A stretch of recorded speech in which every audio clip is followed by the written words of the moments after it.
अस्सलाम वालेकुम जी। हमने रिवाइंड किया है 15 एचपी की मोटर और हमने इसमें नंबर डाला है 20 और 21 नंबर,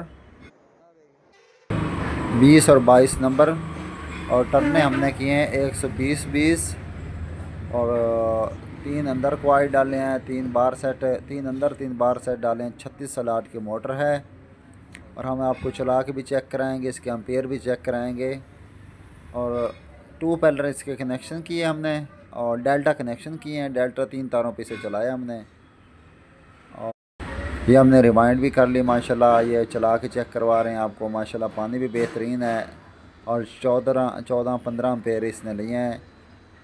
14-15-16 ये देख लें माशाल्लाह जी। बड़ी प्यारी मोटर हमारी चल रही है। हमने रिवाइंड किए जो ये पानी चेक करना, ये 5 की नाल है। ये